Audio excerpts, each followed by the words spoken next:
Ratcliffe, and today I'm going to talk to you about why buying local is really important to our communities.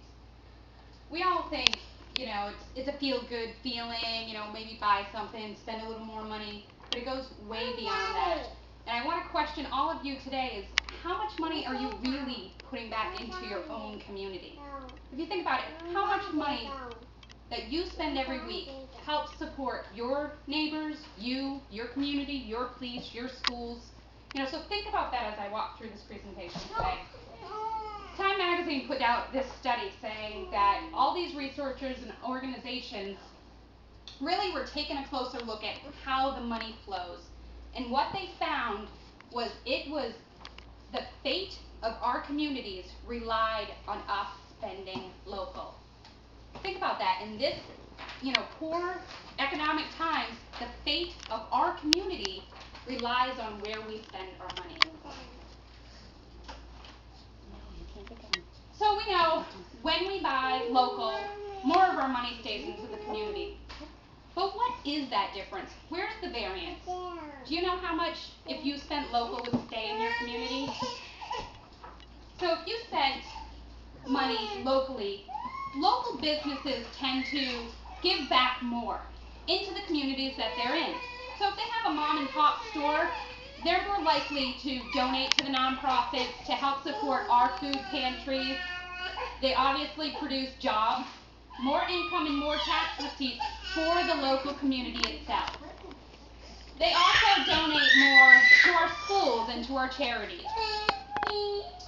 So when we spend $100 locally, 68% of that stays right in the community. That's a large number compared to spending $100 at a national chain. Only about 33% of their revenue goes back into the local community. Come here.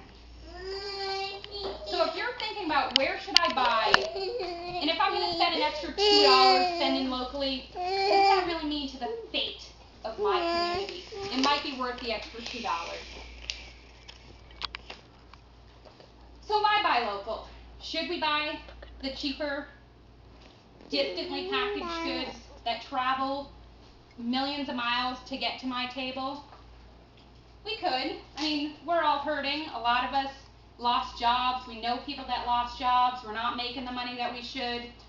Everybody's tight on cash. But what's the repercussion of choosing the cheaper, low prices?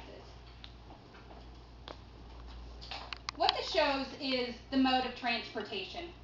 So $2.2 trillion worth of products yearly that are imported into the United States come from 150 countries.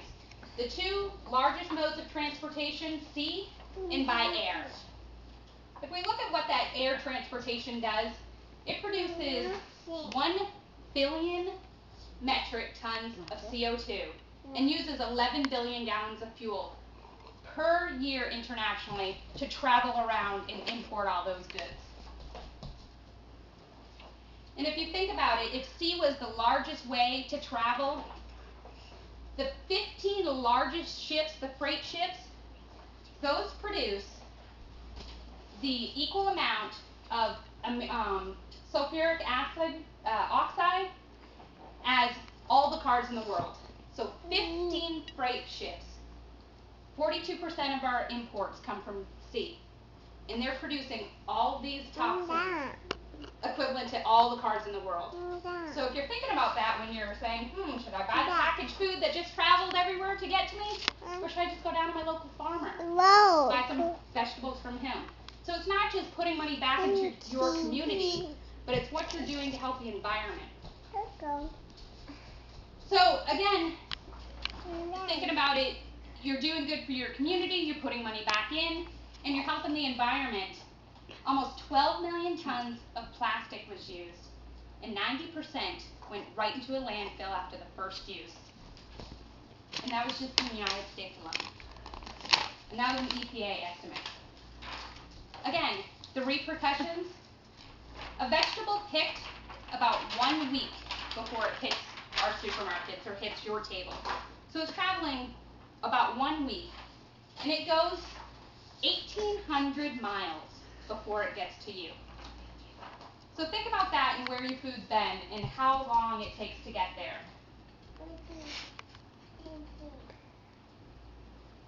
So why buy local?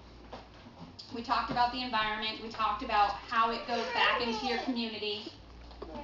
And people say, well, my Walmart, it hired a bunch of people, right? That's good, it's employing people.